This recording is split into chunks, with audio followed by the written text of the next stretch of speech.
Good morning, dear students. Now we will continue chapter number 17 आचार्यः चरकः। हमने last video में page number 68 के paragraph number 4th number के paragraph तक देखा था। थर्ड नंबर के पैराग्राफ तक देखा था। आज हम वो पैराग्राफ से स्टार्ट करेंगे। अस्य केचन उपदेशाः स्मर्तव्याः सन्ति तद्यथा मनुष्यः केन प्रकारेण रोगरहितः भवितुम् अर्हतीति विषये उपदिशति आचार्य। अब यहाँ पर कहने का तात्पर्य है अस्य केचन उपदेशा, यानी कि इनमें से कितने उपदेश जो है वो याद रखने लायक है। स्मर्तव्या यानी याद रखने वाले, संति यानी है। तद्यथा मनुष्य केन प्रकारेण रोग रहित भवितुम अर्हति, तो इसी प्रकार मनुष्य जो है वो किसी भी रोग से रहित हो सकता है, यानी वह मनुष्य जो है इस प्रकार के ज्ञान से रोग रहित हो सकता है, यानी कि निरोगी हो सकता है। तो ट्रांसलेशन होता है there many of his preachings which should be remembered which are as follows. उसके बाद का है कि आचार्य give preachings about how a person can be without any disease which are as follow. अगर कोई इंसान मनुष्य जो है वो इनके प्रीचिंग को यानी उपदेश को जो है फॉलो करता है तो वो डिसीज फ्री हो सकता है, डिजीज फ्री हो सकता है। उसके बाद का है विषय उपदिशति आचार्य, यानी कि उस विषय में आचार्य जो है वो उपदेश देते हैं। Which are as follow. Translation होता है आगे का अर्थात यह नर हितस्य आहारस्य विहारस्य च सेवनं करोति सर्वकार्य समीक्ष्य करोति विषयेषु नितरामासक्तः न भवति यह दानं करोति व्यवहारे समत्वं क्षमाभावं च आचरति आप्तजनानां सेवां करोति तादृशः नरः अरोगी अर्थात स्वस्थं भवति।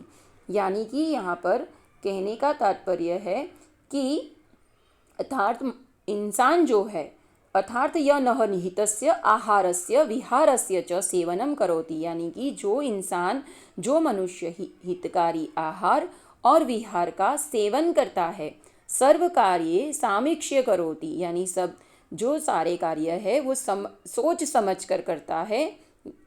विषयेषु नितरामासक्त, यानी विषयों में जो अनासक्त रहता है वो यह दानम करोति, जो दान करता है। व्यवहारे समत्वम क्षमा भाव च आचरति, और व्यवहार के अंदर समत्व की भावना रखता है और क्षमा भावना का आचरण करता है, क्षमा भाव रखता है। आप्तजनानां सेवां करोति, और जो आप्तजनों की यानी दुखी लोगों की सेवा करता है, बीमार लोगों की सेवा करता है। तादृश नरः अरोगी अर्थात स्वस्थः भवति, और ऐसा इंसान ऐसा मनुष्य जो है वो रोग रहित अर्थात स्वस्थ रहता है। तो ट्रांसलेशन होता है beneficial food and protection of one's behavior of walking, one who behave sensibly, strong follower of truth, forgiving, and one who takes care of his relatives, remain without any disease, meaning stay healthy। यानी कि जो इंसान मनुष्य जो है वो आहार और विहार का सेवन करता है, सारे कार्य समझकर यानी सोच समझकर करता है, विषयों में अनासक्त रहता है, जो दान करता है, व्यवहार में जो है समत्व और क्षमा भाव का आचरण करता है, आप्तजनों यानी दुखी जनों की सेवा करता है, ऐसा इंसान रोग रहित अर्थात स्वस्थ रहता है। अत्र एकः प्रश्न, अब यहाँ पर एक प्रश्न है, यानी कि यहाँ पर एक प्रश्न है। Here there is one question, किम औषधम विना सम्यक व्यवहारेणापि जनः रोगरहित भवितुम अर्हति ति। तो ये दाता समः सत्यपर क्षमावानातोपसेवी च भवत्यरोगी, यानी कि क्या औषध के बगैर अच्छे से व्यवहार से भी मनुष्य रोग रहित हो सकता है। यानी किम औषध बिना, क्या क्योंकि औषध के बिना सम्यक व्यवहारेणापि जन रोग रहित भवितुम अर्हति, यानी कि क्या इंसान जो है, मनुष्य जो है, क्या औषध के बिना अच्छे व्यवहार से मनुष्य रोग रहित हो सकता है।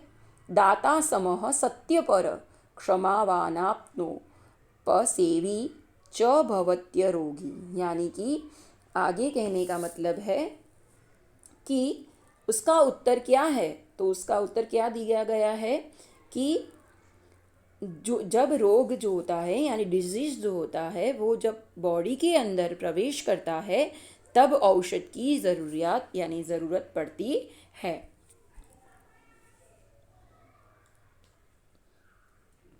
तो ट्रांसलेशन होता है, is it possible that without medicine just by good behaviour one can remain without disease.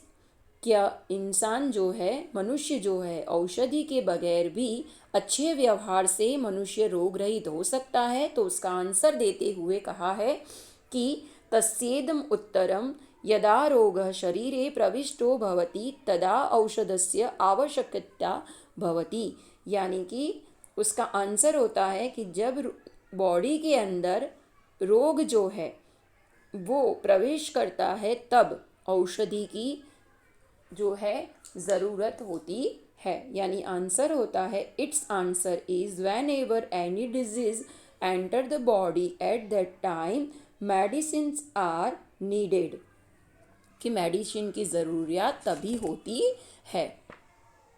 उसके बाद है, परंतु रोगस्य प्रवेशः एव न स्यात् एतदर्थ मानवेन सम्यक व्यवहार करणीय एव, यानी कि परंतु जब शरीर के अंदर रोग का प्रवेश ही न हो तब मनुष्य को अच्छे से व्यवहार करना चाहिए।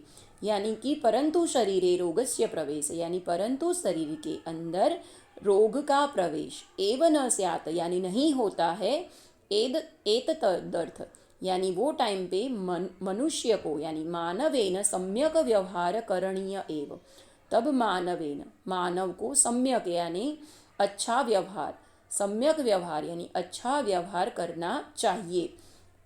ट्रांसलेशन होता है, but human being should behave nicely so that disease can not enter the body. व्यवहार स्यापि स्वास्थ्ये प्रभावो भवतीत्येषः चरकाचार्यस्य उपदेश, यानी व्यवहार भी स्वास्थ्य पर अच्छे से प्रभाव देता है, यानी व्यवहार का अपने स्वास्थ्य पे प्रभाव पड़ता है, ऐसा आचार्य चरक का उपदेश है। तो behaviour also has an effect on health, this is the preaching of Charak आचार्य। तो गाइज यहाँ पे हमारा जो लेसन है वो कंप्लीट हो चुका है। आपको एक्सरसाइज जो है वो PDF द्वारा मिल जाएगी। बाय।